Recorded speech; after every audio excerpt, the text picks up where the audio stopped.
Hello and welcome back to another episode of the Wolf Review. This is AshiWolf and today we're taking a look at Ubisoft's The Crew for the Xbox One. The Crew is an open-world racing game set in a scaled-down version of the United States. It's an online-only game, so those without Xbox Live need not apply. The basic idea behind the game is that you build cred with your crew and level up your vehicles by completing various missions available throughout the game. So what I like was that The Crew has a very fitting soundtrack. It may not be my favorite, but it definitely suits the game very well. I also like the size of the game world in The Crew. It is absolutely ginormous. I mean, it took at least 10 minutes for me to go from the starting city of Detroit to the second city of St. Louis. The game also features very solid racing physics. It is very arcadey, so if you like a simulation style game, you're probably not going to enjoy this one. But that being said, the cars feel generally good and it's fun to drive. Some of the things that I don't like about The Crew, and this one's kind of a big one, but the graphics of The Crew are just short of terrible.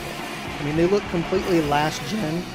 There's jaggies galore, and it's clear that Ubisoft had to cut a lot of corners visually to allow for such a massive game world.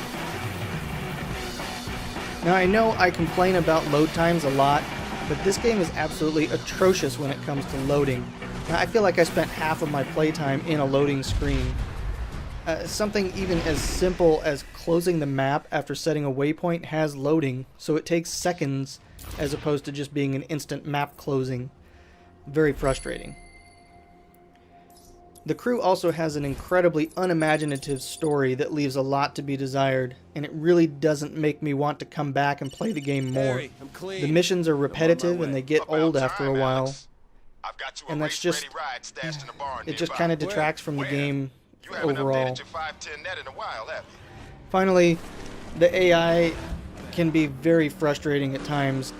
There will be times when you feel like it's absolutely impossible to catch up to the next AI racer, and other times you'll feel like you just can't get them off of your tail. Like it's frustrating at times, and it really makes the game kind of annoying.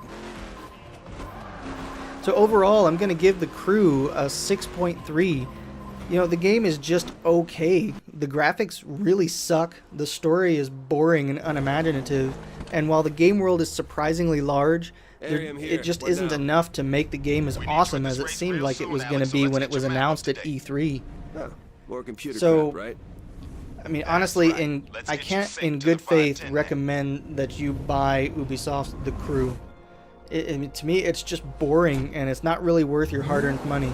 Now, if you want a really good open-world racer that has, you know, similar features, skip The Crew and get yourself a copy of Forza Horizon 2. Trust me, you won't regret it. So with that, I hope you've enjoyed this episode of the Wolf Review. Next time on the Wolf Review, we'll be doing part 4 of my review of Halo the Master Chief Collection, where we'll be featuring Halo 4. Please don't forget to like and subscribe, and thanks for watching.